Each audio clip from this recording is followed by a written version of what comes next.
నమస్కారం. శ్రీవార్త న్యూస్కి స్వాగతం. అర్హులైన 390 మంది విద్యార్థులకు 41,60,00,000 రూపాయలు జగనన్న విదేశీ విద్యకు మంజూరు చేస్తున్నట్లు రాష్ట్ర ముఖ్యమంత్రి జగన్మోహన్ రెడ్డి తెలిపారు. ఒకవైపున ఫీజులు చూస్తే 70 లక్షలు, 60 లక్షలు, 50 లక్షలు ఫీజులు కనపడతా ఉన్నాయి. ఇచ్చేదేమో చూస్తే కేవలం 10 లక్షల రూపాయలు మాత్రమే ఇచ్చి చేతులు దులుపుకునేవారు.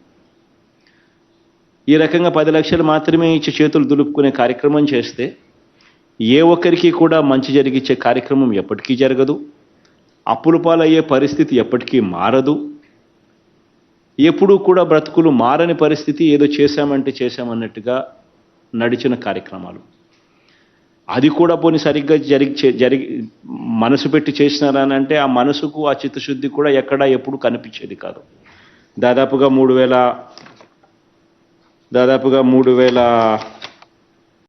3,326 మందికి సంబంధించి 2016-17కు సంబంధించిన 318 కోట్ల రూపాయలు బకాయిలుగానే వదిలేశారు. పోనీ యూనివర్సిటీస్లో ఉన్న ట్రాన్స్పరెన్సీ, కాలేజెస్లో ఉన్న ట్రాన్స్పరెన్సీ ఏదైనా ఉందా అని అంటే అది లేదు. ఎల్లయ్య పుల్లయ్య కాలేజీలలో సీట్లు వచ్చినా కూడా కొంతమంది రికమెండేషన్లు పెట్టుకొని కొంతమందికి మాత్రమే అర్హత పొందేవాళ్ళు. ఇవన్నీ కూడా ఇప్పుడు మార్చేశాం.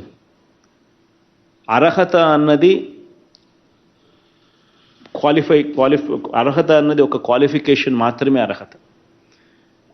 No political interference, no recommendation, ఎక్కడ కరప్షన్ లేదు, ఎక్కడ లంచాలు ఉండవు.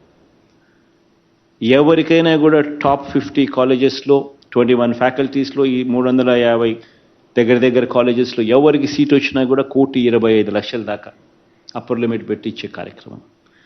ఇవన్నీ కూడా ఎందుకు తీసుకొస్తా ఉన్నాం, ఎందుకు చేస్తూ ఉన్నాం అని అంటే మన పిల్లలు పోటీ ప్రపంచంలో ఎదగాలి.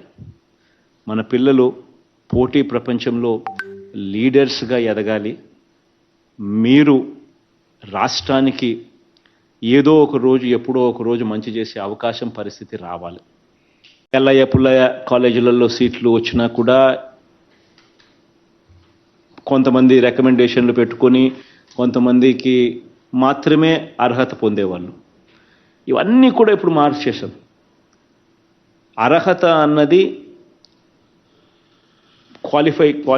అర్హత అన్నది ఒక క్వాలిఫికేషన్ మాత్రమే అర్హత. No political interference, no recommendation, ఎక్కడ కరప్షన్ లేదు, ఎక్కడ లంచాలు ఉండవు. ఎవరికైనా కూడా టాప్ 50 కాలేజెస్లో 21 ఫ్యాకల్టీస్లో ఈ 350 దగ్గర కాలేజెస్లో ఎవరికి సీట్ వచ్చినా కూడా 1,25,00,000 దాకా అప్పర్ లిమిట్ పెట్టి ఇచ్చే కార్యక్రమం. ఇవన్నీ కూడా ఎందుకు తీసుకొస్తా ఉన్నాం, ఎందుకు చేస్తూ ఉన్నాం అని అంటే మన పిల్లలు పోటీ ప్రపంచంలో ఎదగాలి. మన పిల్లలు పోటీ ప్రపంచంలో లీడర్స్గా ఎదగాలి. మీరు